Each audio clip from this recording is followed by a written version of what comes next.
Hey guys, tonight we begin with the absurdly stressful life of an Egyptian pharaoh. From marrying your sister to being responsible for the sunrise to constantly checking your wine for poison. So before you get comfortable, take a moment to like the video and subscribe, but only if you genuinely enjoy what I do here. And let me know in the comments where you're tuning in from and what time it is for you. It's always fascinating to see who's joining us from around the world. Now, dim the lights, maybe turn on a fan for that soft background hum, and let's ease into tonight's journey together. You've just been born into the most powerful job on earth, and you're already failing at it. While other newborns are allowed to cry, burp, and make a mess of things, you're being swaddled in ceremonial linen, inspected by priests, and declared the physical embodiment of Horus, god of kingship. You're not just a baby, you're a political event. Your birth is accompanied by omens. Stars are observed. Sacred cows may or may not moo in your honor. Somewhere, a man with a shaved head and too much eyeliner is already carving your name into a stone tablet you'll never read. From your first breath, everyone around you is panicking. Not because you're fragile, but because you're the next living god. Which means if you so much as cough, the court astrologer might declare a national crisis. Childhood. Not happening. You don't get toys. You get ceremonial scepters you're not allowed to chew on. You don't get lullabies. You get hymns written in your honor and chanted by elderly priests who smell like frankincense and regret. Your crib is likely a gold-plated structure that's colder than the Nile in February. You are surrounded by a team of caretakers whose job is to prevent you from dying, disappointing the gods, or doing anything undignified, like crawling. You are bottle-fed political expectations. Your first words are probably scripted. And if you try to play with your cousin, someone whispers, "He's fourth in line. Best keep an eye on him." Even before you can walk, you're being groomed to rule. Royal advisors are already plotting your education, your image, and probably your eventual spouse, who, spoiler alert, will share your last name and your jawline. And let's not forget, you're being raised to believe you are divine. That's not a metaphor. You are expected to internalize, from a young age, that the sun rises for you. Which is adorable until you realize the entire kingdom will blame you if it doesn't. If you thought being born a living god came with perks like skipping school, or spending your mornings feeding ducks by the Nile, think again. As a young pharaoh in training, your schedule makes modern CEOs look underemployed. Your day starts early. Like, stars still out, priests already chanting, early. You're woken not by a gentle nanny, but by a steward holding a golden tablet detailing today's responsibilities. And no, take a nap isn't on it. First lesson? Reading and writing hieroglyphs. These are not normal letters. They're tiny pictures of birds, eyes, and upside-down bread loaves that somehow form entire government policies. One wrong doodle, and you've accidentally sentenced someone to eternal torment. Then there's religious instruction. You're quizzed on the sacred names of gods, the proper way to bless a cucumber, and how many times to blink during an offering. If you mess up, a priest frowns at you like you just sneezed on Ra himself. You also study math, not to do taxes, but to build monuments. You're taught geometry not for fun, but because one day someone will ask you how to stack 2.3 million limestone blocks into a perfect triangle without accidentally inventing a leaning pyramid. Oh, and don't forget public speaking. You'll have to give speeches to crowds that think you control the weather. There's no winging it, when your words might be interpreted as divine instruction. Say the wrong thing, and suddenly grain prices crash. Military strategy is next. You're 10. You've never even thrown a rock in anger, but now you're expected to know battlefield formations, river crossing techniques, and how to casually mention smite the Nubians in conversation. Philosophy? You don't get that. Instead, you're taught how to maintain Mayat, the sacred cosmic balance, which sounds poetic until you realize it means making sure crops grow, criminals don't rebel, and nobody insults the gods during flood season. All of this happens under the watchful eyes of tutors who are equal parts teachers, informants, and walking anxiety attacks. By the end of the day, your head is full of symbols, schedules, sacred laws, and just enough political paranoia to keep you up at night. In most childhoods, your friends are the kids who share snacks, toys, and a mutual desire to avoid homework. But when you're the future pharaoh, your friends are more like potential enemies wrapped in linen tunics. Every child you interact with is a political variable. That cheerful boy who races you through the palace gardens, he's the high priest's son, the one who always wins at board games, nephew of a general. And the girl you actually like talking to? Already betrothed to your cousin, for dynastic stability. You're not surrounded by friends. You're surrounded by people with titles, bloodlines, and very nervous-looking parents. Everyone plays nice, but only because you're considered sacred, and their careers depend on your favour. That's not friendship. That's networking. Even your tutors report back on your behaviour. Did you show signs of independence? Excellent, and also threatening. Did you question the rituals? Not excellent, and possibly heretical. Did you ask if your cousin could stop staring at you during lunch? Alarming, and definitely going in the scroll. Privacy doesn't exist. You can't sneak away for fun because fun is suspicious. If you disappear for 10 minutes, someone alerts the palace guard. You're divine after all, and the divine must not wander off unattended like a common farmer's goat. And heaven help you if you show favouritism. Invite one child to play sonnet, and 3 others write angry letters in pictograms. Say something kind to a noble's daughter, and suddenly there's a rumour you've chosen your queen. At age 9. So what do? You become guarded, polite, politically neutral. You master the art of laughing without meaning it, and complimenting tunics you secretly hate. You learn to make every friendship seem equal, because if someone feels slighted, their family might conspire against you during breakfast. This is the royal version of no new friends. Not because you don't want them, but because any one of them might grow up to be your assassin, your rival, or worse, your brother-in-law. By now, you're not just a prince. You are, officially, divine. Not royalty divine, actual God-on-earth divine. The priests confirm it. The scrolls say it. And the people bow like you personally invented sunlight, which sounds impressive, until you realize nobody asked if you were ready for that kind of pressure. Every time you sneeze, someone declares it a message from the heavens.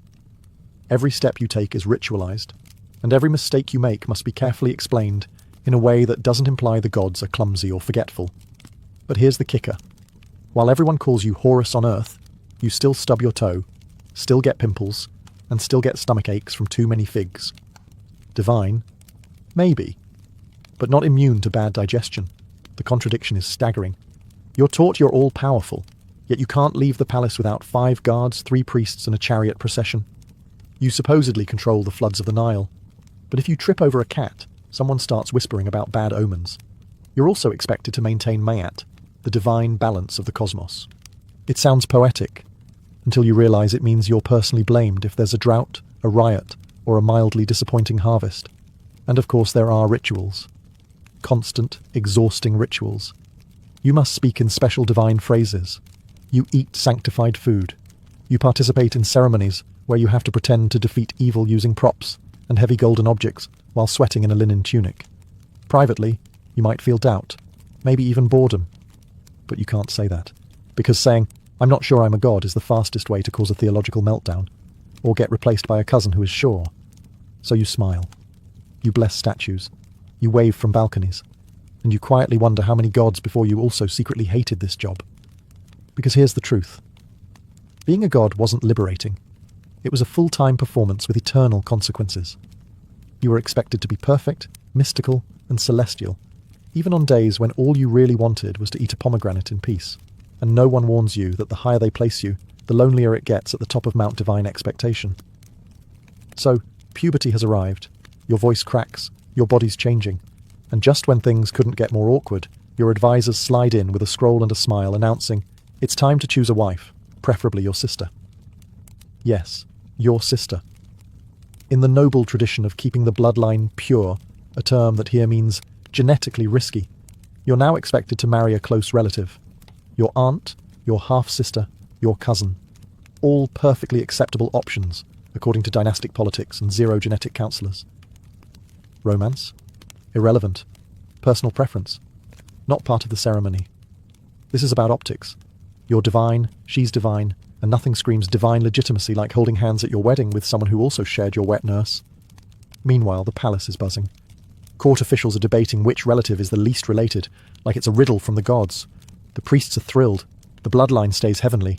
The servants are placing bets. You're just trying to pretend this is normal. But it gets better. Because it's not just about marriage. It's about heirs. Fast. You're barely past your first chin hair, and already there's pressure to produce a mini pharaoh to keep the line going. No pressure, kid. Just all of Egypt counting on your awkward teenage hormones. And while all this is happening, you're expected to remain calm, composed, and ceremonial. Because you're not just a husband. You're a symbol of order, fertility, and divine cosmic power. Especially during rituals where you're paraded with your new bride, who, to remind you again, may also be your niece. In private, you might feel disgust, confusion, or just the overwhelming need to flee into the desert and scream into a sand dune. But expressing that would make you look unstable. So instead, you nod, you smile, you attend the banquet, you marry your sister.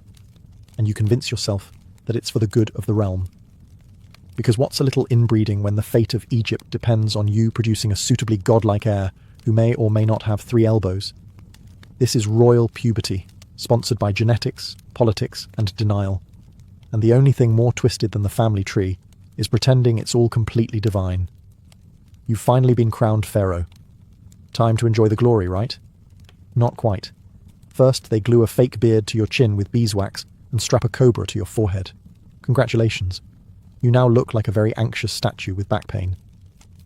Let's talk about the crown. It's not a nice, lightweight royal accessory. It's a solid, often dual-layered headpiece made of leather, linen, and sometimes actual metal. You're wearing symbolism. Heavy, sweaty symbolism. And you have to stand for hours while wearing it, in the sun, while priests chant things in your ear about the universe depending on your posture. The double crown is the real star here. It combines the red crown of Lower Egypt with the white crown of Upper Egypt, signifying that you rule everything, which is beautiful in theory and terrible for your neck. It feels like balancing 2 helmets and a houseplant on your skull. Then come the ceremonial outfits: long white kilts, leopard skin sashes, golden breastplates, all made to impress the gods and overwhelm your joints. Linen clings in all the wrong places. Gold doesn't breathe, and you're not allowed to fidget, even if a bug crawls up your shin. And sandals? Forget comfort. They're decorative. They're basically papyrus flip-flops that offer no arch support and remind you constantly that style, in ancient Egypt, came before circulation. But none of this is optional. You must look divine. Not comfortable on a chariot, divine. Sculpted into eternal godhood divine, even if you're sweating buckets, chafing in gold, and desperately trying not to faint into the Nile. Every outfit you wear, every colour you choose, every feather sticking awkwardly from your headdress has cosmic implications. The wrong symbol could offend a god. The wrong colour could signal political instability. The wrong hemline could accidentally summon a famine. No pressure. You are now part of a centuries-old fashion statement made for the gods, not for flexibility or airflow. And the only thing more exhausting than ruling Egypt is doing it while wearing 30 pounds of spiritual pageantry and pretending none of it itches. Your throne may be made of gold, but it's not ergonomic. And the only thing heavier than the crown on your head is the expectation that you wear it like you enjoy it. Being pharaoh came with unlimited power and unlimited blame. You were worshipped as a living god, sure, but the moment something went wrong, the entire kingdom looked straight at you like you'd personally unplugged the Nile. Too much rain? Clearly, Pharaoh is unbalanced. Not enough rain. The gods must be punishing Pharaoh. Crops failing? That's your fault too. And if someone stubbed their toe on a temple step, well, that's probably because you angered Bastet by sneezing the wrong way during last week's ritual. You were the head of state, head of religion, and head of cosmic maintenance. If the sun didn't rise properly, people didn't assume bad weather. They assumed you forgot to pray hard enough. You had one job: keep the universe running smoothly. You also had no idea how to actually do that. And because of your divine status, you couldn't admit ignorance. I don't know why there's a plague of frogs wasn't a valid response. You had to either pretend you had a plan or make up a ritual on the spot and act like you meant to do it all along. Even your dreams were public property. If you had a bad dream, your court astrologers would gather, scribble furiously, and probably declare that a new temple needed to be built immediately to protect Egypt from your subconscious. Got a headache? That's a national omen. Woke up late? An official scribe notes it down as a possible sign of apocalyptic imbalance. One sneeze too many, and a goat gets sacrificed just to be safe. And if things really went downhill, famine, uprising, plague, sandstorm, crocodile incident, the people didn't say, "Wow, nature is wild." They said, "Pharaoh must be weak." Or worse, maybe the gods want a new pharaoh. So you walk around draped in gold, surrounded by incense, and flanked by bodyguards, all while quietly wondering if your citizens are building a new statue, or digging a new tomb. The role of pharaoh wasn't just ruling the land, it was absorbing the blame for every mosquito bite, muddy riverbank, or undercooked sacrificial goose. Because when you're divine, there's no such thing as a simple mistake. It was never just your job to lead. It was your job to be perfect, and take the fall when the universe hiccuped. Being pharaoh meant early mornings. Your wake-up call wasn't gentle. It involved ritual chants, burning incense, and a group of heavily perfumed priests quietly judging your posture. A normal person might start their day with coffee. You?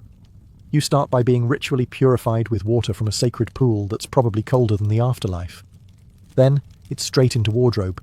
Not for fun, but because your linen had to be blessed, pre-folded, and likely ironed with moonlight, or something equally dramatic. You're barely awake, but you're already wearing 30 layers, and a chest plate shaped like a falcon. Next, the ritual cycle begins. You enter the temple. A priest unrolls a scroll the length of a crocodile. You're expected to perform sacred gestures in perfect sequence. Hand here, nod there, smirk at the statue, chant the name of a god you haven't studied since childhood. Forget making a mistake. One wrong syllable, and suddenly you're being blamed for the Nile drying up, the cattle dying, or the moon not looking divine enough. Everything had to be done perfectly to maintain Ma'at, the sacred balance of the universe, which for some reason was apparently hanging on your ability to wave incense correctly. The rituals weren't short either. Some ceremonies took hours, and you couldn't yawn, you couldn't slouch. You definitely couldn't say, "Hey, do we really need to rub sacred oil on all 43 statues today?" This wasn't just religious duty. It was national theatre. Priests performed, scribes recorded, onlookers nodded in grim spiritual approval. Meanwhile, you stood in stiff silence, pretending you didn't have a cramp in your god leg. And all this happened before you did anything resembling ruling the kingdom. So yes, you were the most powerful person in Egypt. But your mornings were dictated by astrology, bird omens, and a ceremonial checklist that made modern tax forms look fun. By the time the sun actually rose, you were already exhausted, and still had 12 more rituals, 3 public appearances, and 1 carefully scripted divine smile to go. As pharaoh, you were the most powerful figure in the kingdom, and that meant every single person around you was either pretending to love you or calculating how to replace you. Your guards? Loyal, yes, until someone offered them enough gold, goats, or spiritual favours. Your advisors? Always smiling, always nodding, always accidentally, reminding you that your cousin is very popular with the military. Even your cupbearer was suspiciously enthusiastic about bringing you drinks, like he wanted you to notice how not poisoned they were. And let's not forget your extended royal family, a tangled mess of half-brothers, uncles, and people named Ramesses, who definitely wanted your sandals. These weren't relatives. These were succession applicants. Every hallway conversation could be an ambush, every banquet a potential Last Supper. You couldn't relax in your own palace without wondering if the decorative cobra on your chair was decorative enough. The paranoia was justified. Assassinations were practically an Egyptian sport. If you died suddenly, it was often described as a divine mystery, which really meant someone got creative with date wine and scorpion venom. So you developed habits. You had food tasters. You rotated servants.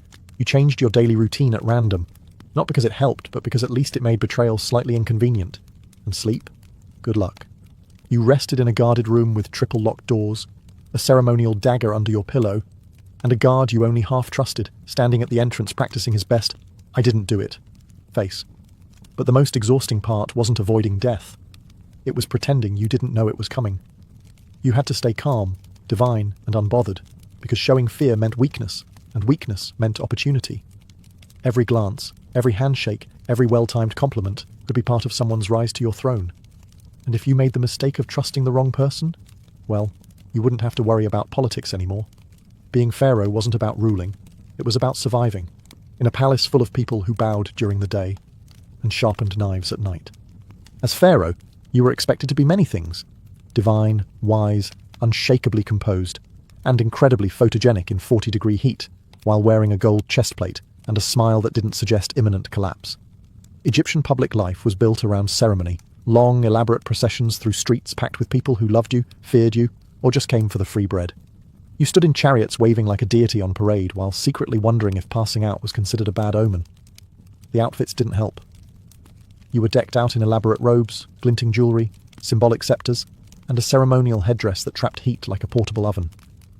Your linen stuck to places linen should never touch, and your sandals squished like they were stuffed with soggy papyrus. You'd stand through hours of rituals, blessing sacred cows, cutting ceremonial ribbons, with a gold knife naturally, and accepting offerings you didn't want from nobles you didn't trust. You smiled, nodded, and occasionally muttered, "May the gods bless you," while quietly dying inside. The sun? It didn't care you were a god. It beat down like a divine judgment. Your makeup ran. Your incense choked you. And yet, every eye in the crowd was watching, expecting to see perfection, not heatstroke in a leopard skin sash. And if you did falter, if you looked tired or annoyed or, gods forbid, slightly human, the rumours would start. Pharaoh is displeased. Pharaoh is weak. The heavens are shaking. You miss one ceremonial goose blessing and suddenly people are whispering about drought. Even the festivals, which sound like fun, were just more work. You had to attend banquets where you couldn't eat, dances where you couldn't move, and religious plays where you played yourself and still didn't get a speaking part. It wasn't celebration, it was theatre, and you were the main actor, every single time. At the end of the day, you limped back to the palace, drenched in sweat and divinity, wondering how many more statues you had to bless before the gods finally granted you a nap. Being pharaoh in public meant constantly pretending you were having a spiritually profound time while slowly roasting like a ceremonial duck on display. On the surface, you were Pharaoh, Horus on earth, Lord of the Two Lands, divine ruler of all things Nile adjacent. But behind that glittering facade stood an even more powerful force, the priests. You see, the temples weren't just for praying. They were banks, farms, schools, libraries, tax offices, and, in all likelihood, the ancient Egyptian equivalent of data centers. The priesthood controlled grain, land, gold, public opinion, and metaphysical guilt, which meant that while you wore the crown, they held the ledgers. Every temple was a kingdom within your kingdom, and its high priest was its CEO. These weren't harmless old men humming hymns. They were political tacticians in robes, fluent in astrology, bookkeeping, and subtle blackmail. They managed the gods, the festivals, the omens, and, more importantly, your public image. If you sneezed on a feast day, they could interpret it as divine disapproval. If you wore the wrong colour sash, that might mean Ra was sad, and suddenly the barley riots start. And yet, you had to work with them. Without the priests, your divinity could vanish overnight. All it took was one new prophecy carved into a temple wall, and, poof, the gods have chosen another. Worse, the temples were tax-exempt. They hoarded wealth with holy immunity. Meanwhile, your treasury struggled to stay full unless you started a war, sold grain, or shook down a merchant caravan. The priests? They had golden statues of jackals with better retirement plans than your military generals. But the worst part? They pretended to serve you. Pharaoh, we live only to uphold your divine will, they'd say, while quietly diverting resources, managing spies, and advising your enemies to try prayer, and also treason. You were the figurehead, the sunlit symbol, the living god, and they were the committee that decided how godly you were allowed to be this week. Mess with the temples, and the nation rebels. Obey the temples, and you slowly become their mascot. It was a power struggle with incense and passive aggression, and the longer you reigned, the more you realized the gods might live in the heavens, but their accountants definitely lived at Karnak. In most families, drama means someone forgot a birthday or made a snide comment at dinner. In yours, it meant conspiracy, palace coups, and the occasional accidental crocodile pit incident. Because as Pharaoh, your biggest threat wasn't some foreign army. It was your own bloodline. You were raised in a palace full of siblings, cousins, uncles, and half-uncles, who all believed they should be sitting on your throne. Some were ambitious, some were delusional, all of them were dangerous. Succession? That was a nightmare. Egypt didn't have a firstborn gets everything rule. It was more like, whoever survives the most assassination attempts and secures priestly approval wins. Half the court spent their time trying to guess which of your sons might become the next pharaoh, and the other half tried to make sure it wasn't the wrong one. Your own children were groomed like racehorses. Each had factions, tutors, spies, and mothers whispering bedtime stories about how the gods always choose the most handsome heir. Subtle. Meanwhile, your brothers and uncles weren't content with being royal background characters. Every one of them had at least one general on speed dial, and a disturbing familiarity with accidental staircase tumbles. And of course, there were the queens. Yes, plural. You had multiple wives, often all living under the same roof, forming alliances and rivalries with the precision of political chess masters. One wrong glance at the wrong royal woman, and suddenly the kitchen staff is quietly replacing your wine taster. Palace life was like living in a really beautiful, overly perfumed cage where everyone was either your relative or your future usurper. And funerals? Oh, the drama. Every death became a suspicious death. Every illness, a potential poisoning. Every coughing fit, a topic of temple gossip. Even your own burial wasn't safe. Tombs were looted, names were erased. And your own loyal son might finish your pyramid and then immediately start carving over your legacy because he wanted a bigger one. Being pharaoh meant that the people who knew you best were also the people who most wanted you. Removed. Politely. Permanently. It was a royal forest full of snakes. So, after a life of rituals, paranoia, heatstroke, and family backstabbing, you finally die. You'd think you'd earned a break. But no. In Egypt, being dead didn't mean being done. It just meant you were about to become a full-time spiritual symbol and a part-time horror movie prop. The embalming process begins immediately. Your internal organs are removed, weighed, and politely stuffed into canopic jars, each one guarded by a funereal animal-headed deity, like a post-mortem Pokemon team. Your brain? Pulled out through your nose with a hook. Not because it's useless, but because tradition says so. Then you're stuffed with resin-soaked linens and natron salts until you resemble a sacred raisin in a very fancy bandage. Your body becomes a political relic, wrapped tighter than your palace tax scrolls. Next comes the coffin, or rather, coffins, plural. You're stuffed into a series of increasingly ornate wooden boxes like some kind of divine nesting doll, each covered in gold leaf, inscriptions and protective spells in case you encounter rude ghosts on your way to the afterlife. But the real showstopper? The tomb. You've spent half your life, and half the kingdom's GDP, constructing a mausoleum designed to scream immortality. Walls covered in instructions, prayers, and awkwardly drawn images of you smiting enemies who definitely aren't going to bother you in the afterlife. Unfortunately, your tomb also screams, "Please rob me." Despite curses, guards, and architectural misdirection, most pharaohs' tombs were looted within decades, sometimes hours, of being sealed. So while your priests were chanting prayers over your eternal spirit, local criminals were sprinting off with your gold-plated footrest. But the worst part? If your name is forgotten, if your tomb is defaced, or if your mummified body ends up in a museum gift shop 3,000 years later, you don't get to enjoy the afterlife at all. That's right. One bureaucratic oversight, and you're stuck haunting some poor archaeologist forever. You might have been king in life, but in death, you're museum bait, political currency, or a cautionary tale carved into limestone. And just think, you haven't even reached the judgment hall yet. For someone marketed as a divine being, you sure spent a lot of time in mortal danger. Being pharaoh wasn't just about building temples and posing for statues. No, it also meant leading armies. Personally.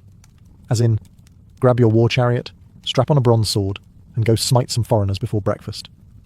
Your generals made the plans. The scribes wrote the propaganda. But you had to show up and pretend you weren't terrified.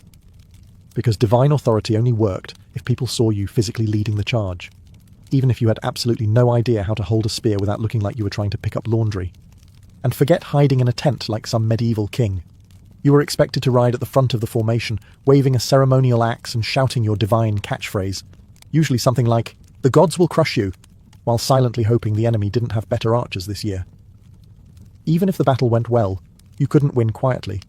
You had to return home with prisoners, loot, and enough severed hands to impress the temple accountants, all of which would be paraded through the streets while you smiled and tried to look both humble and terrifying. Lose the battle, though? That's a problem. A big one. Because pharaohs don't lose. If you got injured, humiliated, or, gods forbid, ran away, the priests might interpret it as divine displeasure, or worse, an excuse to replace you with someone who hasn't been cursed by defeat. So now you're stuck in a cycle. Raise taxes to fund a war, fight the war to protect your image, then build a monument to exaggerate the war in case people noticed you nearly died. It's expensive, exhausting, and extremely bad for your blood pressure. And here's the kicker. Even if you didn't want to fight, you often had no choice. Generals demanded it, advisors insisted. The gods sent a dream, or maybe the priests just ran out of things to do and decided it was smiting season again. You weren't just pharaoh, you were the marketing department for national military ambition, and if you didn't win, you'd better hope they bury you fast, because history isn't kind to divine war heroes who come home without trophies. After all the rituals, warfare, backstabbing siblings and linen-wrapped paranoia, you'd think history would at least give you a standing ovation. But no. The final insult of being pharaoh was this. Your legacy was entirely out of your hands. You could commission the grandest temple, carve your name on every obelisk, and bury yourself beneath a mountain of gold. But all it took was one jealous successor with a chisel, and poof, you never existed. Name erased, statues defaced, achievements reassigned to your great-nephew who ruled for 6 minutes and declared himself son of the sun and also super cool. Erasing names wasn't just pettiness, it was spiritual murder. In ancient Egypt, if no one spoke your name, your soul couldn't reach the afterlife. Which means you weren't just forgotten. You were trapped in cosmic limbo because your great-grandson wanted your pyramid budget. And even if they didn't erase you, they might just rewrite you. Suddenly, your disastrous battle becomes a glorious victory. Your mild-mannered personality? Upgraded to unquestionably heroic. That embarrassing crocodile incident? Omitted entirely. Future generations treated your legacy like a group project they didn't read the notes for. You were remembered not as who you were, but as what made the next guy look better. And for some pharaohs, the real humiliation came thousands of years later, when their carefully guarded tombs were discovered by archaeologists who immediately cracked them open, put their mummies under fluorescent lighting, and shipped their fingernails to museums. That gold sarcophagus you spent your life preparing? It's now a display case for elementary school field trips. Your royal toenail clippings are tagged, catalogued, and possibly available in the gift shop as keychains. You ruled empires. You were a god. And now, you're a skeleton in a climate-controlled box, while tourists mispronounce your name and wonder if your curses are still active. So yes, you were the living embodiment of divine order, the chosen of Ra, the lord of the two lands. And your greatest reward? Being slightly misrepresented by a travel blogger 3,000 years later. Harald Sigurdsson entered the world in the year 1015, screaming, we assume, into a kingdom already on fire. Norway was a battleground. His half-brother, Olaf Haraldsson, was fighting tooth and axe to unify the country under one crown. It wasn't going well. The nobles hated Olaf, the Danes wanted his head, and the old pagan traditions were cracking under the weight of Christian kingship. So baby Harald was born not into a cradle of comfort, but into a world of sword points, shifting alliances, and blood feuds. His family wasn't ordinary either. His father, Sigurd Syr, was a minor king, more farmer than warrior, but wealthy and respected. His mother, Osta Gudbrandsdatter, was the political fire-starter of the family, ambitious, shrewd, and fiercely Christian. And most importantly, she was the mother of Olaf Haraldsson, soon to be St. Olaf. That made Harald a prince by blood and destiny, and a younger brother who would grow up watching a warrior king try to claw a country into unity. From the beginning, Harald wasn't treated like a child who might one day do something important. He was trained like a future chess piece in a game that was already bloody. By age 10, he could handle a sword. By 11, he knew how to ride. And by 15, he was riding into battle. Yes, 15. That was the year Olaf lost his throne to Danish invaders and returned from exile in 1030 to reclaim it. He gathered a ragged army of loyalists and marched to his doom at the Battle of Stiklestad. And guess who rode with him? Harald. Just 15 years old, Harald rode beside his legendary brother into the teeth of a superior army. No war paint, no glorious armour, just a teenager in chainmail, with too much idealism and not enough fear. The battle was a disaster. Olaf was killed. Harald, wounded and probably in shock, was forced to flee into the mountains with the scraps of the army. And from that moment on, Harald would never be a child again. He would be a fugitive, a survivor, and a man shaped by defeat. The Viking prince had entered the stage, not in glory, but in blood and retreat. This was not the end of Harald's story. It was just the prologue. After Stiklestad, Harald didn't disappear. He retreated. Wounded and grieving, he fled eastward, crossing the snowy spine of Scandinavia into the wide rivers and dark forests of Kievan Rus. To most Norwegians, that meant exile, but to Harald, it was a second chance. At the time, Kievan Rus was a rising powerhouse, Slavic, Norse, Byzantine-influenced, and ruled by Yaroslav the Wise. Lucky for Harald, Yaroslav had a soft spot for well-connected Viking royalty. Even luckier, Yaroslav's court was already crawling with Norse mercenaries. Harald fit right in. But this wasn't some cushy guest spot in a royal palace. Harald signed up to fight, and fight he did. Against raiders, steppe nomads, rebellious princes. Harald earned his scars and his silver. He impressed Yaroslav so much that he was given command of troops barely a year after arriving. He also may have fallen in love with one of Yaroslav's daughters, but we'll get back to that.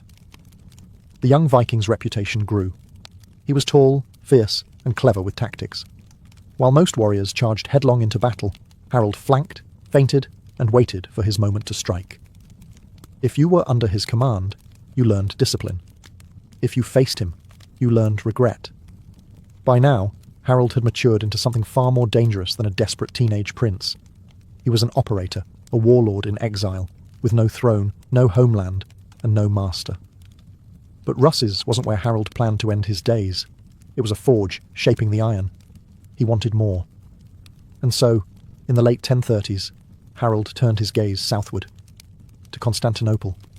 It was the richest city on earth, guarded by walls taller than most mountains back home, and filled with gold, politics, and endless war.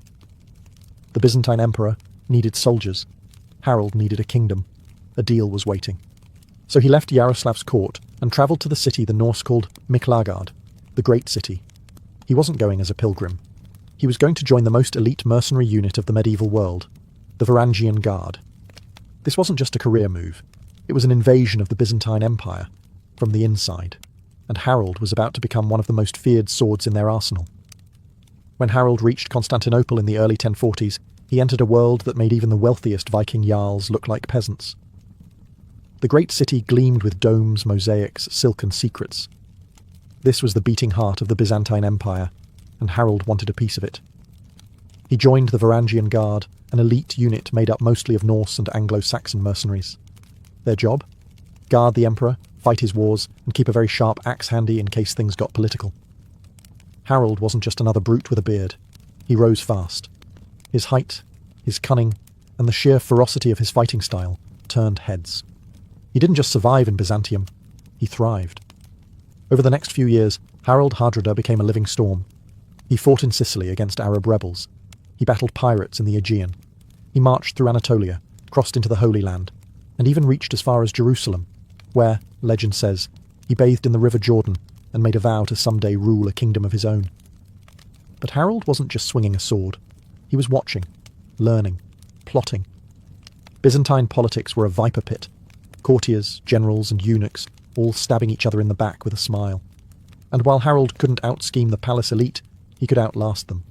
He was there during multiple emperor swaps, civil unrest, and shady palace coups, and through it all, he kept rising. He also got very, very rich. Spoils of war, bribes, gifts.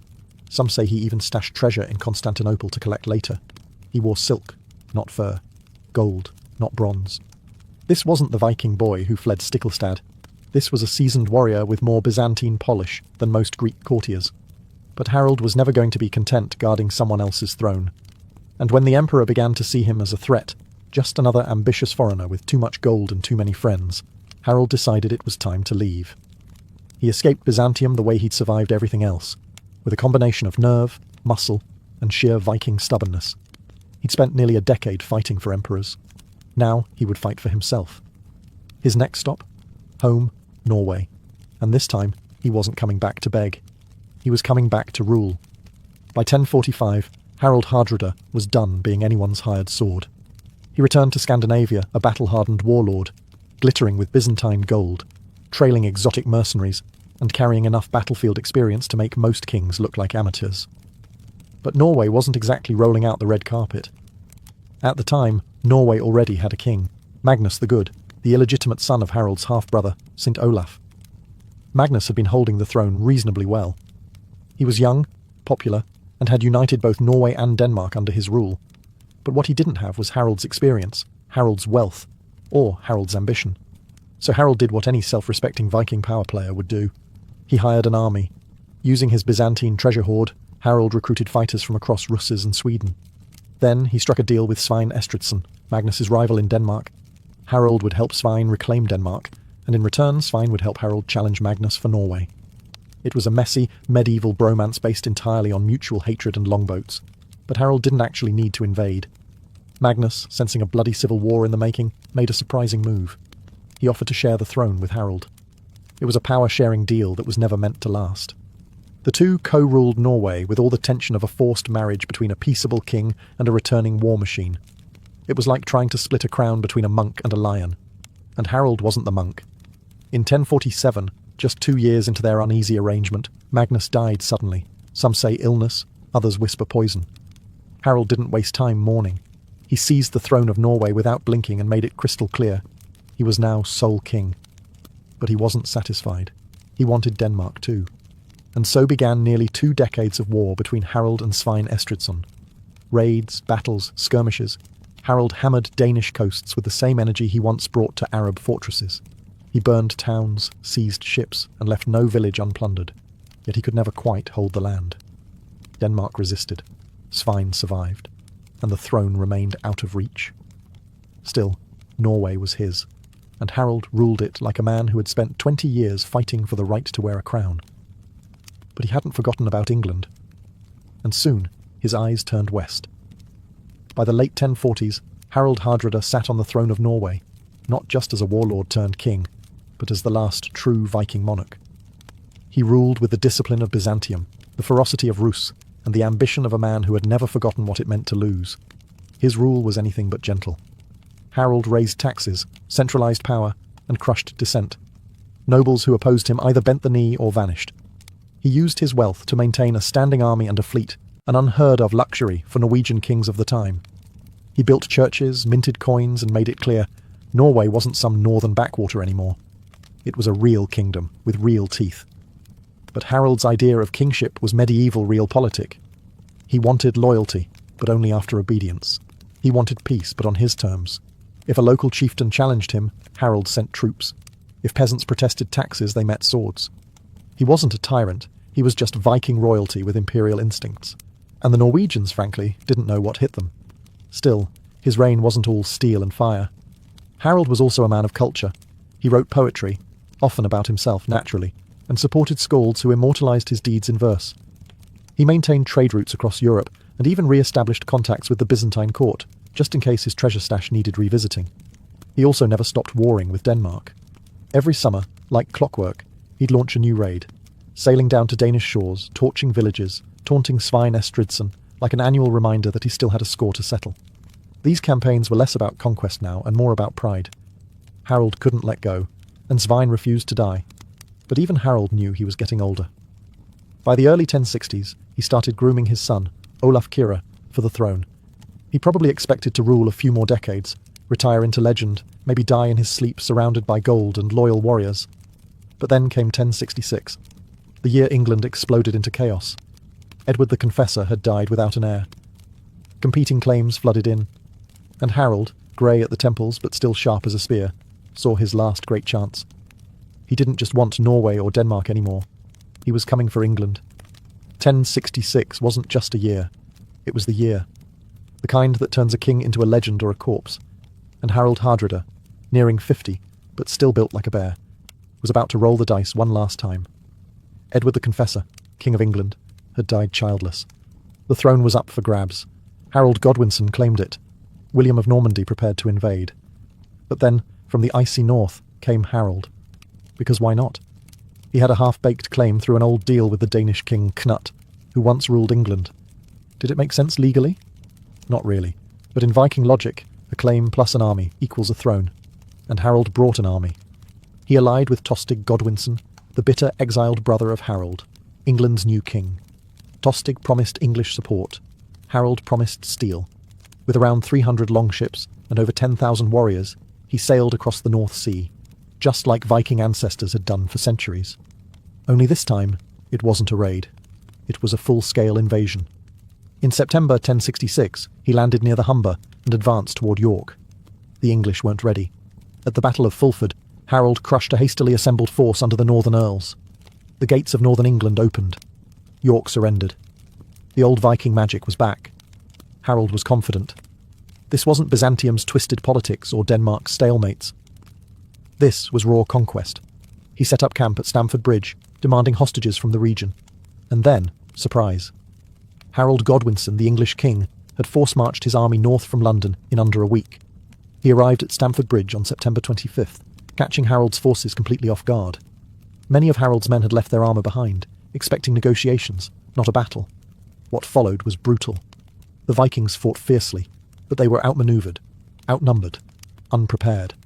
One berserker reportedly held the bridge alone, buying time. But even Viking courage had its limits. In the melee, Harold took an arrow to the throat. The Viking thunderhead fell in battle, swinging his sword until the very end. It was the last great Viking invasion of England, and with Harold's death, the Viking age itself died with him. September 25th, 1066. Harold Hardrada met his fate on a grassy field near Stamford Bridge, and with him died the last true Viking dream of conquest. It was supposed to be a negotiation day. Harold had left his chainmail behind, basking in the afterglow of victory at Fulford. His men were relaxing. The weather was mild. England looked ripe for the taking. Then came the dust cloud. Harold Godwinson had pulled off one of the fastest troop movements in medieval history. He and his army had marched nearly 200 miles in under 4 days. And they didn't arrive quietly. The English caught the Norwegians totally unprepared, scattered, and mostly unarmoured. What followed was not a battle. It was a slaughter. Still, the Vikings didn't roll over. They fought with the desperation of men who knew the North Sea was too far behind them. A single warrior blocked the narrow bridge with a massive axe, delaying the English advance and turning himself into instant legend. He allegedly killed over 40 men before being stabbed from beneath the bridge by a spear. That's how desperate things were. Kings were relying on bridge trolls to buy them time. Harold, once he realised what was happening, scrambled to form a shield wall. But it was chaos. Men arriving in pairs, without armour, rushing into formation as arrows rained down. Then, the English cavalry slammed into their flanks. The shield wall held, for a while. Harold himself fought like the berserker he was once trained to be. According to legend, he swung a massive two-handed sword with both hands, towering above his men like a war god. He killed, bled, and roared. Then came the arrow, straight through the windpipe. The last great Viking king fell without a final word. When reinforcements from the ships finally arrived under Eystein Ore, Harold's standard-bearer, it was too late.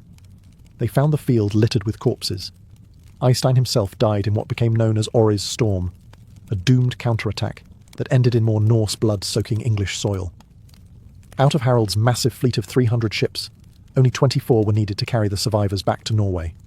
The message was clear. The age of Viking conquest was over. The dragon ships would sail home, but their fire was gone. Harold Hardrada's death at Stamford Bridge didn't just end a campaign. It closed a chapter in world history. The Viking Age, that glorious, brutal, gold-hungry century of raids, sagas and longships, had officially breathed its last. And fittingly, it died with a Viking king falling in battle far from home, sword in hand, lungs filling with blood. But the impact rippled far beyond the battlefield. In the days after the battle, Harold Godwinson barely had time to breathe. As the Norwegians limped back to their ships, Harold received word that another invasion had landed in the south, William of Normandy. Had Harold not attacked when he did, Harold Godwinson might have had more time to prepare. Instead, barely 3 weeks after crushing one invader, he had to face another. At Hastings, on October 14th, Harold fell to the Normans, and England passed into new hands. So, in a strange twist of fate, Harold Hardrada, who failed to take the English crown, may have paved the way for William to do just that. The chaos Harold brought north weakened the kingdom just enough to crack open the door. Meanwhile, back in Norway, the news hit like a cold wave. The once invincible Harold, hero of Rus, scourge of Byzantium, ruler of a proud kingdom, was gone. His son, Olaf Kyrre, took the throne. But Olaf wasn't his father. He was a quieter ruler, more interested in peace than plunder. Under his reign, Norway stabilised. The old Viking fire cooled into politics, trade and Christianity. The longships were still there, but they stopped being weapons and became tools of commerce. No more berserkers charging monasteries, no more gods demanding blood on the beaches, no more kings with their eyes fixed west, dreaming of silver and conquest. The sagas would still be sung, but the men who inspired them were now ghosts. Harold's life was the Viking world's last great epic. From snowy Norway to the golden domes of Constantinople, from steppe skirmishes to English meadows, he embodied everything the Viking Age stood for: bravery, ambition, ruthlessness, and above all, motion. But after Stamford Bridge, that motion stopped, and the Norse world turned its gaze inward. The Viking Age had ended. The medieval world had begun. Harold Hardrada's death may have marked the end of the Viking Age, but his legacy was too large to be buried with him. Even centuries later, his story echoes through sagas, ballads, and history books like a battle horn across a fjord. He wasn't just a king, he was a symbol of a dying age, of Viking ambition at its wildest, and of what happens when a man refuses to fade quietly into history. Historians argue over how to define Harold. Was he a conqueror? A poet? A cold-blooded killer? The truth, as always, lies somewhere in the middle. He wrote verse, but also ordered raids that reduced villages to ash. He built churches in Norway, but also left fields soaked with blood from Sicily to Stamford Bridge. He was both brute and bard, builder and destroyer, but what no one questions is his greatness. No other Viking travelled as far, fought in as many wars, or accumulated as much wealth and renown as Harold. He served emperors, defied kings, and bent whole armies to his will. While most Norse leaders faded into legend with a few sagas and a cairn, Harold carved his name into 3 empires. His poetry survives. His name echoes in the Heimskringla and the Anglo-Saxon Chronicle. And his exploits still challenge modern filmmakers, writers and scholars to figure out how one man could pack 3 lifetimes into 50 years.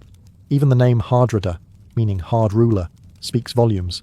It wasn't an insult, it was a warning. Harold didn't bend. He ruled as he fought, with fire in his blood and a blade in his hand. After his death, Norway changed. Olaf Kyrre, his son, ushered in peace and prosperity. Trade blossomed. The sword was sheathed, and the Viking era turned into memory. But Harald remained larger than life. In Norway, he became a national icon. In Iceland, a saga subject. In England, a cautionary tale. And in Byzantium, a ghost of the north who once stood guard over emperors. He was the last Viking king, and he died as he lived, with a sword in his hand, chasing a crown. When the longships stopped sailing and the mead halls quieted, the world turned. But Harald Hardrada had already made sure it would remember his name. To the Vikings, a ship wasn't just wood, nails, and sailcloth. It was identity, legacy, and destiny. It was how you traded, how you raided, how you travelled, and how you passed on. So when a chieftain or warrior died, burying them in a ship wasn't just ceremonial, it was essential. In Viking belief, the ship was a sacred vessel that bridged the world of the living and the dead. Just as a warrior sailed across the sea in life to conquer foreign lands, they would now sail across the metaphysical sea to reach the afterlife. This wasn't a quaint superstition. It was a cosmic law. Life was a voyage, and death was simply the next leg of the journey. That's why these ship burials were so elaborate. The ship itself had to be worthy. We're talking about long ships up to 70 feet long, carved with dragon-headed prows, and built to cut through waves, and apparently through spiritual dimensions. The body would be laid in the centre, typically on a bed or pile of furs. Around it the mourners would begin to fill the ship, not with tears, but with gear. Weapons, of course. A sword, axe, shield, and spear, because even the dead needed to be ready for battle in the afterlife. But also tools, clothing, jewellery, and occasionally more morbid cargo, slaves, horses, and even hawks, sacrificed to serve the master in death as they had in life. To us, this sounds brutal. To the Vikings, it was honour. The ship was then buried under tons of earth, creating a mound, a permanent marker of power. These weren't just tombs, they were statements. Here lies someone important enough to deserve a ship to the next world. And it wasn't just men. Some of the most magnificent ship burials, like the famous Oseberg burial, belonged to women. Viking queens, priestesses, and aristocrats were also sent into the soil with ships and riches, proving that spiritual passage wasn't just for the sword-swinging elite. So when we say Vikings lived and died by the sea, we mean it literally. For them, the ship wasn't just how you conquered foreign lands, it was how you conquered death. If Viking ship burials sound like legend, the Oseberg and Gokstad discoveries turned legend into fact. These weren't dusty old grave pits, they were time capsules, fully intact ships pulled from beneath the Norwegian soil, packed with splendour, secrets, and the unmistakable smell of legacy. Let's start with the Oseberg ship, unearthed in 1904. When farmers started digging near a burial mound in southeastern Norway, they didn't expect to hit a 70-foot-long dragon ship. But there it was, immaculately preserved under the clay, almost untouched by time. The prow rose in a graceful serpentine curve, its surface covered in intricate carvings. The craftsmanship was staggering. This wasn't a warship, it was ceremonial, a royal hearse for someone exceptional. But here's the twist. The Oseberg burial held two women. One older, likely noble or royal, the other younger, possibly a servant or a high priestess. The older woman may have been a queen, or a powerful Volva, a Viking seeress. Her body was draped in silk and wool, surrounded by carved sledges, chests, buckets, animal remains, and even a cart with wheels as ornate as cathedral windows. 2 sacrificed oxen lay at the prow. This wasn't a quiet funeral, it was a cosmic launch party. Then there's the Gokstad ship, discovered in 1880, and far more battle-ready. Sleek, fast, and armed for war. Inside was the skeleton of a man in his 40s, likely a chieftain or warrior king. His identity remains a mystery, but he was buried with grandeur. Shields lined the sides of the ship, and beside him were beds, weapons, gaming pieces, and the remains of 12 horses, 6 dogs, and even 2 peacocks. Yes, peacocks. These ship graves reveal more than wealth. They reveal beliefs. The Oseberg burial spoke of ritual and female power. The Gokstad ship hinted at prestige, conquest, and global trade. Together, they show how the Vikings tied death to travel, how the next world wasn't a place you waited for, but a destination you sailed to. These were no ordinary graves. These were declarations, echoes of power, floating temples buried in the earth. And they were just the beginning.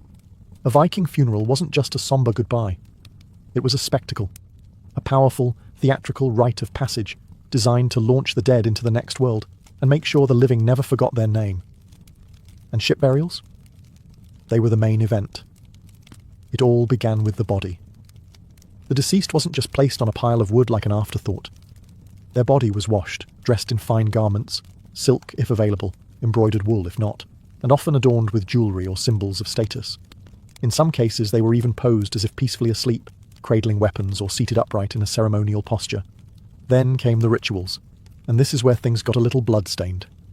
Accounts like the one by Arab traveller Ibn Fadlan give chilling insight into Viking funeral rites, especially among the Rus, a Norse group in Eastern Europe.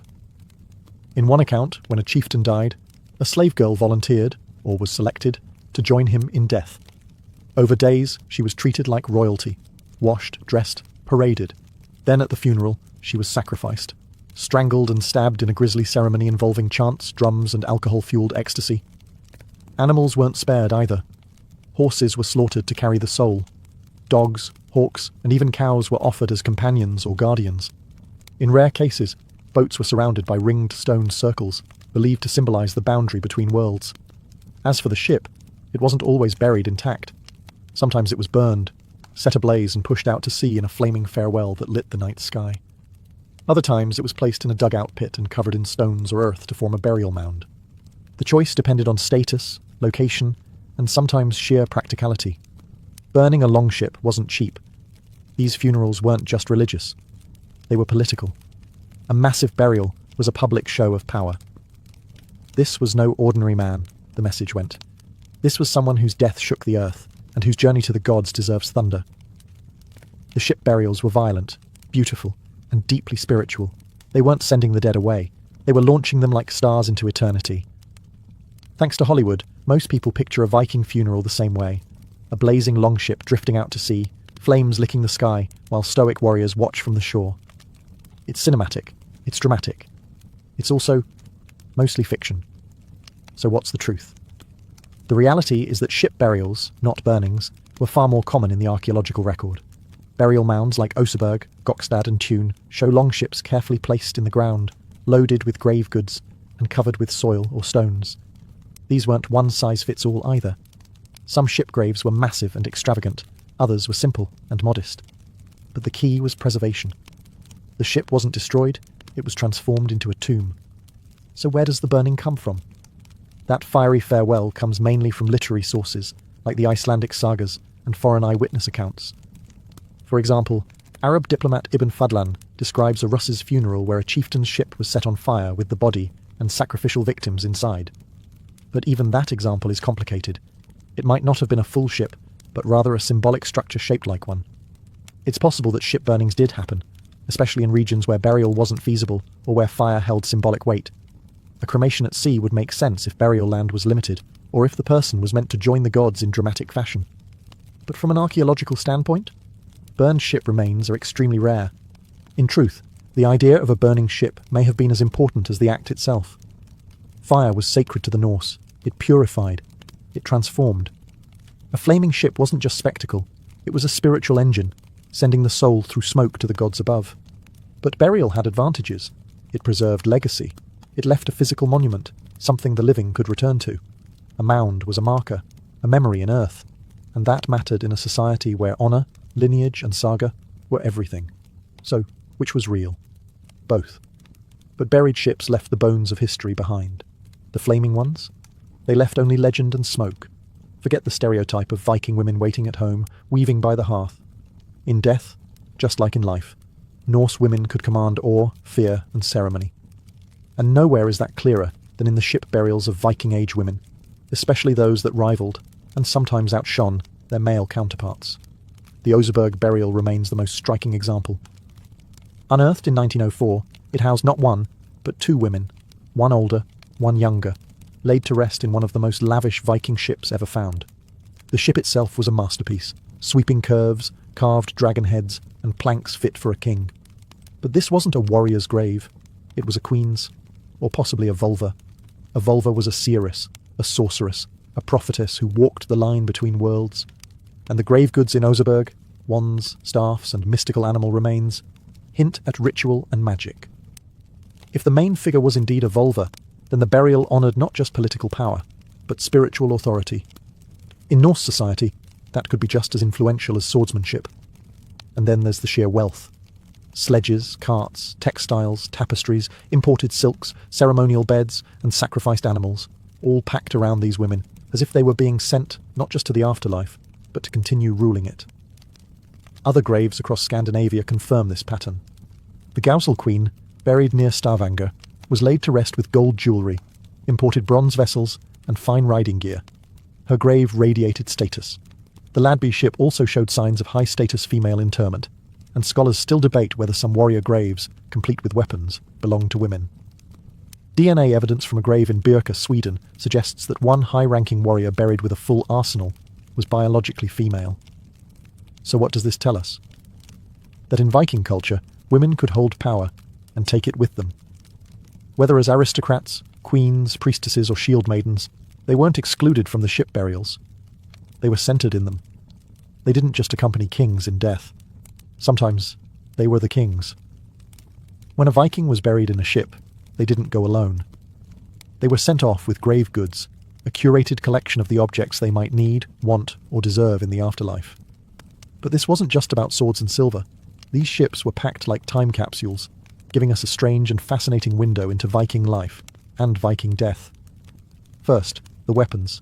Almost every elite ship burial includes them. Swords with decorated hilts, spears, shields, and battle axes. But these weren't just backups for ghost fighting in Valhalla. They were a statement. A sword showed that the dead had power, status, and honour. In some cases, the blades were deliberately bent or broken, not out of disrespect, but to kill the weapon and let it follow its master to the afterlife. But weapons weren't the only tools packed for the voyage. There were everyday items too. Combs, cooking pots, whetstones, even board games. These burials didn't assume the afterlife was an endless battlefield. The dead might still need to groom themselves, prepare meals, or pass the time with a quick game of Nefertafel while waiting for Ragnarok. It was a full-service departure. Then there were the animals. Lots of animals. In the Gokstad burial alone, archaeologists found the remains of 12 horses, 8 dogs, and 2 peacocks. Yes, peacocks. Horses were meant to carry the soul. Dogs were loyal companions. And peacocks? Possibly a status symbol. Or maybe just an extravagant touch by someone who didn't want to be upstaged in death. The most unsettling grave goods were people. Slaves, servants, or companions were sometimes sacrificed and placed in the ship to accompany the dead. Whether they went willingly or not is up for debate, but their presence speaks volumes about Viking beliefs in duty beyond death. Everything in a ship burial was chosen deliberately. It told a story. This person was a warrior. This person loved fine clothing. This one had wealth. That one had power. Grave goods weren't junk. They were a final biography, written in gold, iron and bone, and once packed, sealed and buried, the ship became a floating home beneath the earth. While the image of a Viking ship burial often conjures up the fjords of Norway, these elaborate funerary practices weren't confined to a single region. From icy Scandinavia to the river valleys of Eastern Europe, Viking ship burials took on unique forms, each tailored to local traditions, terrain and power structures. Let's begin with Norway, the homeland of the most famous ship burials like Oseberg and Gokstad. These were grand mound-covered ships buried with kings, queens and nobles. Norway's rugged landscape offered excellent preservation conditions, allowing wooden ships and grave goods to survive for centuries. The focus here was on monumentality, large burial mounds and ships carved with mythic imagery. It was less about hiding the dead and more about displaying their status to the living. In Sweden, ship burials took on a slightly different flavour. At sites like Vendel and Valsgärde, ships weren't always buried whole. Sometimes just the shape of the ship was outlined with stones, like a skeletal frame on the landscape. These stone ship settings were often used in cremation burials, with the ashes placed in urns or scattered within the stone enclosure.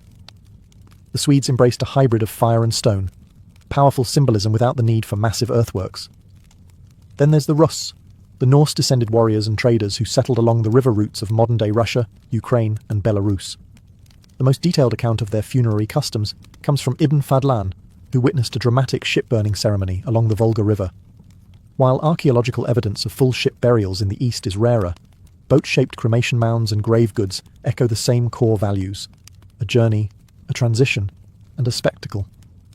In Denmark, evidence for ship burials is more fragmentary. The marshy soils aren't kind to wood preservation, and fewer ship graves have survived. But stone ship settings and elite graves with seafaring symbolism suggest that the practice, though perhaps less monumental, was still present. Even in Scotland, Ireland, and parts of the Baltic, boat-shaped graves appear, sometimes as literal ships, other times just as stone outlines. Wherever Vikings travelled, they brought their belief in the ship as the ultimate vehicle, across water, across time, across death. The ship burial was adaptable. It evolved, but the message remained the same. You don't walk into the afterlife, you sail there. For the Vikings, death was not the end, it was a departure, and that's what makes ship burials so powerful. They weren't just about honouring the dead with a flashy funeral. They were built on a deep, mythic belief that the afterlife was a voyage and the soul needed a vessel. In Norse cosmology, the world was shaped by water. From the great ocean encircling Midgard to the rivers that separated realms, everything flowed. Life came from the sea, and so naturally did death. It's no coincidence that ships appear in Viking mythology not only as tools of war and trade, but as spiritual bridges. Consider Naglfar, the ship made of the fingernails of the dead, which sails during Ragnarok to unleash chaos upon the gods. Or Skidbladnir, the magical ship of the god Freyr, which could fold up and fit in a pocket, yet always had a favourable wind. These mythic ships weren't just stories, they shaped real funerary practices. Every buried longship echoed the legends, turning myth into ritual. To be buried in a ship meant you were going somewhere. Valhalla, perhaps, a glorious hall for warriors who died bravely. Or Folkvangr, the field ruled by the goddess Freyja, where half of the slain went. Or, for those who didn't earn honour, the gloomy realm of Hell, ruled by a half-rotting goddess of the same name. Wherever your soul went, it didn't walk, it sailed. And the sea journey didn't just apply to elite warriors. Even humble cremation burials often included boat shapes formed by stones or wood, marking the dead's passage across unseen waters. The ship was a metaphor made real, carving through both waves and worlds. Viking funeral ships were cosmic tools. By placing the dead in a vessel surrounded by weapons, animals, and treasure, they weren't just provisioning a tomb, they were arming a traveller, someone about to cross the divide between Midgard and the great beyond. And to the living, the ship wasn't a final goodbye. It was a launch, a reminder that the journey didn't end in the grave. It only changed course. 1,000 years have passed since the last Viking ship burial slid into the earth, but their stories are still unfolding. These vessels of death, once buried in silence, now speak louder than ever through museums, excavations, and the imagination of millions. Today, the Oseberg, Gokstad and Tune ships rest in glass-walled halls in Norway, preserved not as morbid relics, but as cultural treasures. Tourists stare up at the curved prows, marvelling at the craftsmanship, the symbolism, the audacity of people who turned a boat into a coffin and a grave into a gateway. These ships were never meant to sail again, and yet they have. Not across oceans, but through time. And it's not just archaeologists who are listening. Writers, filmmakers, and game designers continue to be inspired by Viking funerals. From epic scenes in movies like The 13th Warrior or How to Train Your Dragon, to blazing send-offs in TV shows like Vikings, the ship burial has become one of the most iconic images of Norse culture. Is it historically accurate every time? Not really. But the spirit remains. Death as a voyage, the ship as a symbol. Even modern Scandinavians feel the echo. Some Viking descendants have requested ashes to be scattered at sea, or ceremonies modelled after ship burials. No slaves, thankfully, but still honouring that deep connection between the vessel and the soul. A few brave experimental archaeologists have even rebuilt burial ships, launching replicas on rivers and seas to understand the engineering and magic of the originals. What's truly remarkable is how much we've learned from the ships themselves. Their wood tells us about forests now gone. Their construction reveals knowledge of engineering rivaling that of the Mediterranean. And their grave goods, peacocks, silk, silver coins, map a Viking world far wider than just Scandinavia. The Viking ship burial wasn't just a funeral, it was a final performance. One last act in a life of war, trade, poetry and power. And even now, these ships are still performing, reminding us that the dead were once alive, that myth and memory are hard to separate, and that some vessels never stop moving.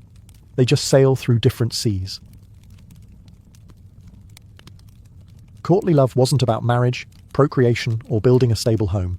It was about longing, impossibility, and a strange blend of suffering and ecstasy. And by the 12th century, this concept had become so popular among the nobility that it actually developed its own unwritten rulebook, part seduction manual, part philosophical exercise, and entirely out of sync with reality. Born in the courts of southern France, especially in the region of Aquitaine, courtly love was less about real emotion and more about performance. Noblemen, and often knights, would devote themselves to a lady, usually of higher status or already married. But instead of aiming to win her over in a romantic sense, the knight's goal was to worship her from afar. He would compose poems, undertake dangerous quests in her name, and suffer gloriously in silence. If this sounds like emotional masochism dressed up in armour, it kind of was. The rules were clear. Love must be secret, it must be difficult, and it must never be fully consummated, because once fulfilled, the love lost its purity. In this game, suffering was the point. A knight's heartbreak was proof of his devotion. The more hopeless the love, the nobler the spirit. This new code of love intertwined with the ideals of chivalry, the knightly code of honour, service, and bravery. A perfect knight was brave in battle and humble before his lady. Love wasn't a distraction from knighthood. It was a test of it. A knight who could endure heartbreak without breaking his vows or honour was the true ideal. And yet, courtly love was deeply hypocritical. While the knight composed flowery verses about his lady's golden hair and impossible grace, her marriage to a powerful nobleman continued undisturbed. And while the ideals emphasized restraint and virtue, history is littered with affairs, scandals, and even duels sparked by these supposedly platonic obsessions. Still, the idea caught fire. Poets, troubadours, and minstrels made careers crafting tales of knights who bled for love, ladies who wept for honour, and the eternal ache of desire unfulfilled. Real or not, the fantasy of courtly love reshaped how medieval Europe thought about passion, power, and gender. Love had become more than an emotion. It had become a code. Before Shakespeare or sonnets, there were troubadours, wandering poet-musicians who turned unrequited love into an art form, one lute note and heartbreak stanza at a time. These were not peasants singing about ale and harvests. They were often nobles themselves, well-educated, multilingual, and well aware of how dangerous and addictive it was to sing about another man's wife. The troubadour movement began in Occitania, in what is now southern France, during the late 11th and early 12th centuries. These performers composed songs in Occitan, a Romance language, and their subject was nearly always the same: unattainable love. A knight hopelessly enamoured with a noble lady, a lady trapped in marriage but worshipped from afar. It was all beautifully orchestrated misery. Troubadour songs weren't performed in smoky taverns, but in the great halls of castles. The audience? Lords and ladies who saw their own secret desires mirrored in the verses. A good troubadour could make a duchess blush with a single metaphor. A great one could start a scandal that lasted for generations. These poets developed a refined vocabulary of longing, fine amour, or refined love. It wasn't about lust, but about admiration, humility, and internal agony. Love, in their view, was supposed to hurt. The lady was always placed on a pedestal, near divine and untouchable. The man, often a knight or poet, would express his worth through service, suffering, and soul-bearing lyricism. Some of the most famous troubadours were actual historical figures: Geoffrey Rudel, who claimed to have fallen in love with a woman he'd never met; Bernard de Ventadorn, who turned heartbreak into hit songs; and Eleanor of Aquitaine, a patron of the arts who likely inspired many of these tales, and perhaps lived them too. Troubadours didn't just invent medieval love songs, they invented the idea that expressing love through art was noble, even holy. Their influence spread across Europe, giving rise to similar traditions in Italy, with the Dolce Stil Novo, Germany, with the Minnesingers, and eventually England. What they started was bigger than music. It was a cultural obsession that would define how love was written, sung, and mythologized for centuries. They didn't just perform for the court, they taught the court how to love. In the world of courtly love, the woman was everything: muse, judge, goddess, untouchable prize. She sat on a metaphorical, and sometimes literal, pedestal, worshipped by knights and praised in verse. But this glorification wasn't exactly empowering. It was flattering, yes, but also confining, idealized, and often impossible to live up to. The lady of courtly romance was typically noble, married, and out of reach.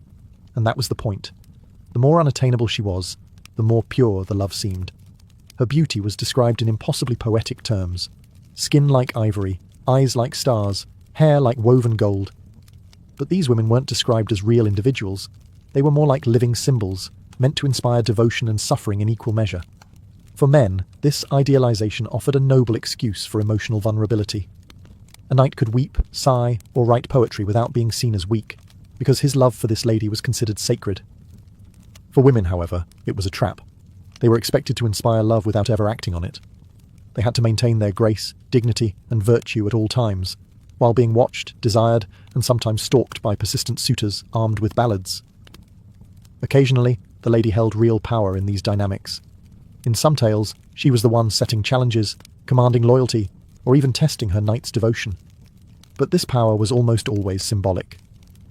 In reality, most noblewomen had limited freedom, often married off for alliances and status before they were 15. And yet, courtly love gave them something rare in the Middle Ages: visibility. In a world dominated by men's voices, courtly love placed women at the centre of the narrative. They became the subject of songs, the reason for quests, and the heart of medieval romantic imagination. Some women played the game well. Historical figures like Eleanor of Aquitaine and her daughter Marie de Champagne weren't just muses, they were patrons of this culture, encouraging poets and commissioning love literature that reflected their ideals, and sometimes their politics. But even at its best, courtly love wasn't about partnership. It was about distance, elevation, and longing. The lady was adored, but rarely known. She was a fantasy with a crown, and fantasies don't get to speak. Chivalry began as a practical battlefield code: loyalty to lord, courage under fire, mercy to the fallen. But once courtly love seeped into the armour, chivalry grew a silk-lined interior. Every lance charge, every oath, every polished spur could now double as a love letter. A knight no longer fought only for king and kingdom. He fought for the smile, or even the rumour of a smile, of a distant lady. A perfect courtly knight followed a three-tiered hierarchy of loyalties. First God, morning prayers before dawn patrols. Second, his feudal lord, unquestioned service in war and peace. Third, his lady, the invisible beacon guiding every gesture. Where earlier warriors hoisted battle standards, the courtly knight tied a lady's token, perhaps a ribbon, a veil, or a sleeve, around his arm. It wasn't camouflage. It was a public declaration that his sword's edge carried a private agenda. Tournaments, originally blunt weapon training grounds, transformed into love theatre. Lists surrounding the tilting field were draped with banners, and each knight announced whose favour he bore. A victorious tilt wasn't merely a martial triumph. It proved a lover's worthiness. Chroniclers record knights collapsing from exhaustion rather than withdrawing and risking the shame of appearing less devoted than their rivals. That devotion demanded self-discipline bordering on asceticism. Manuals like Andreas Capellanus's De Amore preached that a true lover remained humble, courteous, and discreet. He must guard her reputation more fiercely than his own life, endure jealous rivals without complaint, and, cruelest rule of all, rejoice in service even if love were never returned. The pain itself was proof of sincerity. Yet beneath the velvet rhetoric lurked steel-clad reality. Castles needed garrisons, roads teemed with bandits, and foreign crusades beckoned. Knights wrote poetry at night, but sharpened blades at dawn. The same hand that tenderly penned a rondo could sever a helm in battle hours later.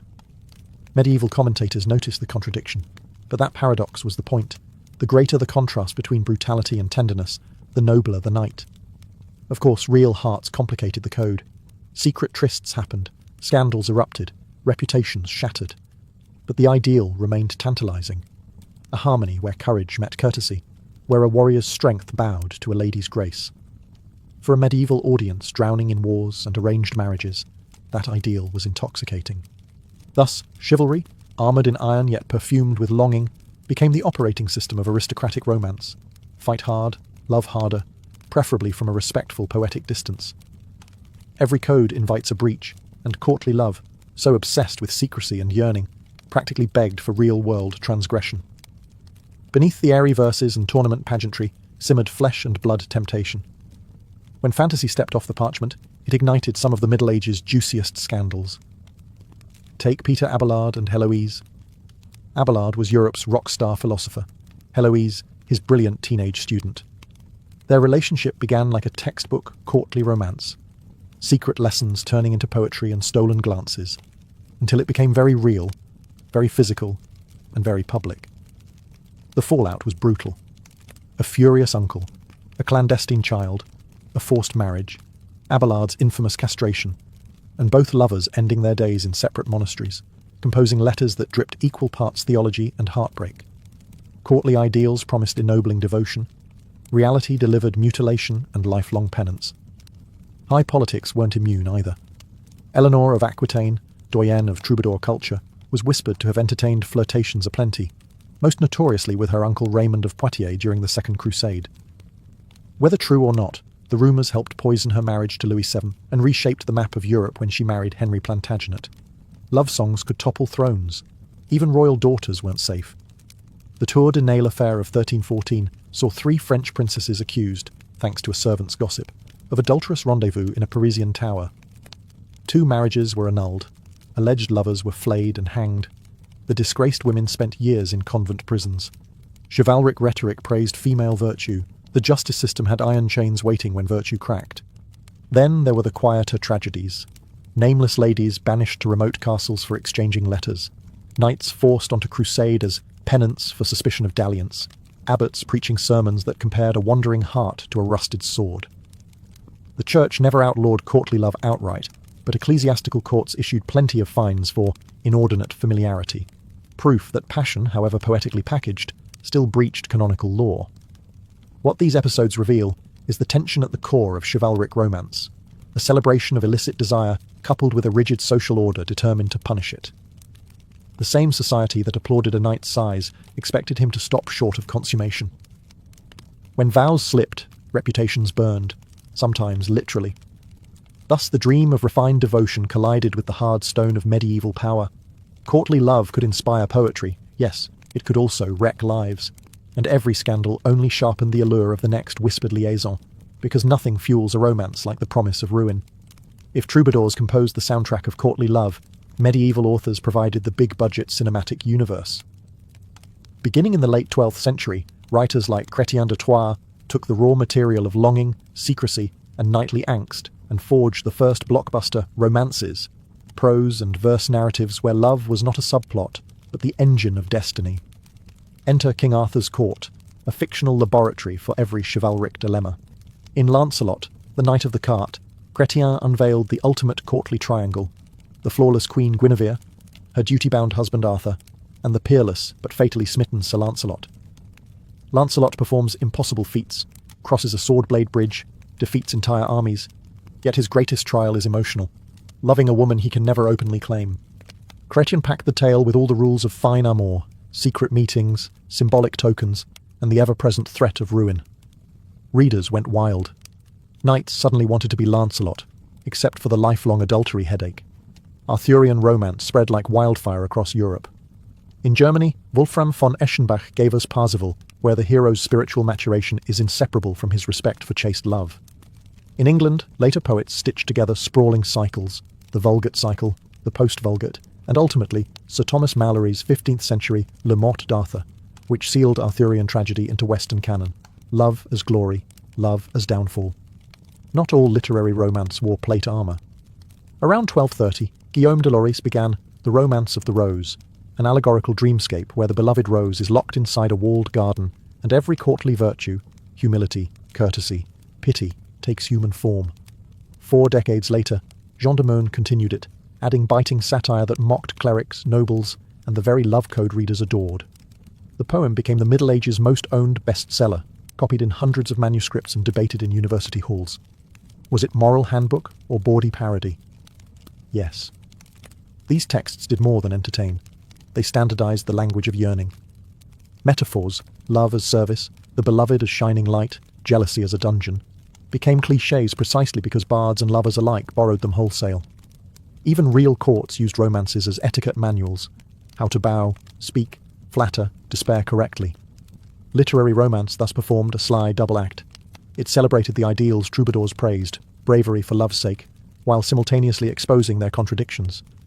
Fiction made courtly love feel grander than life and truer than truth, ensuring that generations who never met a troubadour still learned how to ache with impeccable style. Courtly love's perfume didn't reach heaven unnoticed. As troubadour refrains floated over castle walls, bishops smelled sulphur. How could a culture that exalted adultery, emotional idolatry, and carefully managed lust coexist with Christian teaching on fidelity and humility?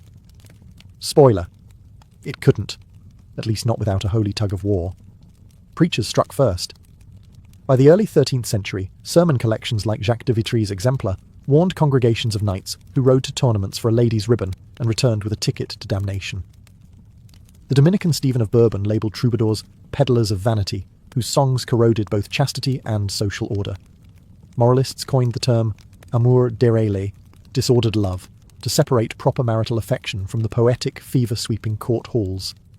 Ecclesiastical courts followed with fines and penances, A knight discovered exchanging love tokens during Lent might be sentenced to a barefoot pilgrimage or forced to fund church candles, a literal fee for flaunting figurative fire. Confessors' manuals advised priests to grill penitents about clandestine liaisons, suspicious poetry exchanges, even excessive daydreaming. Desire itself became a taxable offence, payable in prayers. Yet repression was complicated by patronage. Many great patrons of love poetry, Eleanor of Aquitaine, Marie de Champagne, Blanche of Castile, were also enthusiastic benefactors of monasteries and cathedrals. Bishops condemning courtly verse on Sunday might dine with a poetry-loving queen on Tuesday. Excommunication, therefore, remained mostly rhetorical. Social capitulation proved more pragmatic. Some clerics tried jiu-jitsu instead of censure. Andreas Capellanus's De Amore, commissioned, legend says, by Marie de Champagne, presents 31 rules of love, only to conclude with a chapter advising readers to renounce the whole system as sinful folly. The treatise functions like a carnival mirror, reflecting courtly ideals so precisely that they reveal their own absurdity. Moral commentary disguised as manual. Satirists piled on. The Roman de la Rose, especially Jean de Meun's continuation, portrays courtly seduction techniques as both entertaining and morally bankrupt. Jealous husbands appear, nurses peddle tricks, and the heroine's virtue is finally breached. The poem became university study material, proof that laughter could wound deeper than anathema. Despite all this pushback, courtly love survived because it offered something sermons rarely did: emotional drama. People don't abandon theatre for lectures. The church slowed the fever, trimmed its excesses, but failed to excise the desire to desire. By the 14th century, moralists still thundered, but troubadour DNA had already mingled with European culture. Cupid, slightly chastened, kept strumming, just softer, and with one wary eye on the pulpit. By the mid-14th century, the glitter on courtly love was flaking. Wars, plagues, and new money blurred the tidy hierarchies that had once made longing from afar feel fashionable. Knights were now hiring themselves out as mercenaries, troubadours competed with itinerant jongleurs, and Europe's mood, ravaged by the Black Death, tilted from silk and sighs towards sackcloth and survival. Yet the old language of love did not vanish. It mutated into something subtler: courtesy. Courtesy books, such as The Book of the Courtier, 1528, by Baldassare Castiglione, repackaged chivalric poses for Renaissance courts. Instead of bleeding under a lady's window, the polished courtier displayed sprezzatura, effortless grace, through dancing, witty banter, and lightly veiled admiration.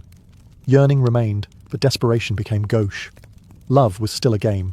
The rules simply swapped chainmail for velvet doublets. Literature mirrored the shift. Geoffrey Chaucer's Troilus and Chryseides, c. 1385, presents lovers trapped between courtly ideals and brutal fate. Troilus worships with textbook devotion, yet politics and plague break the fantasy.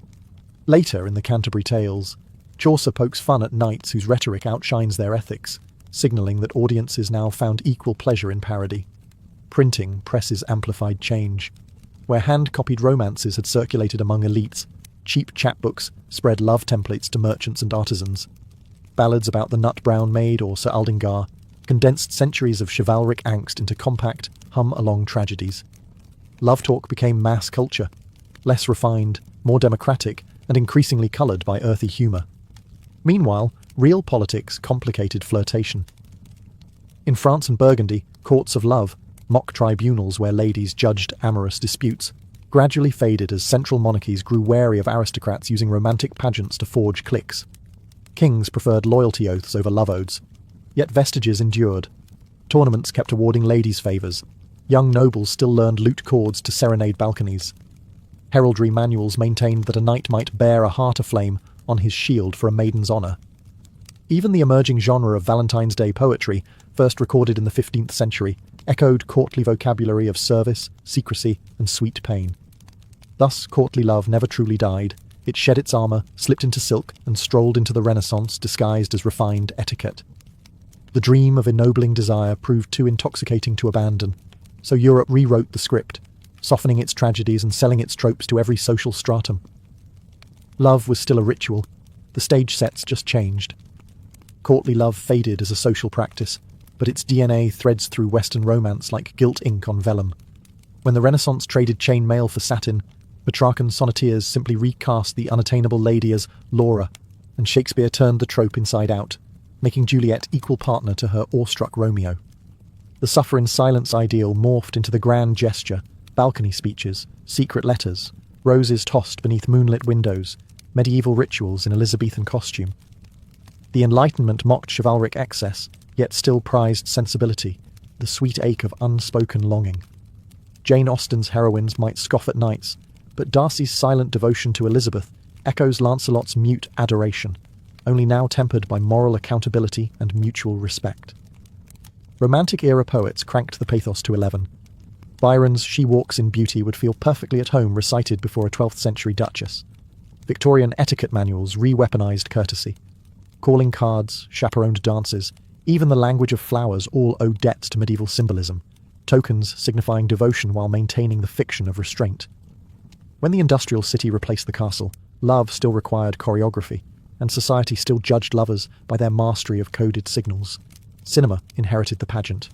Silent film swashbucklers wooed damsels with swordplay and soulful stares.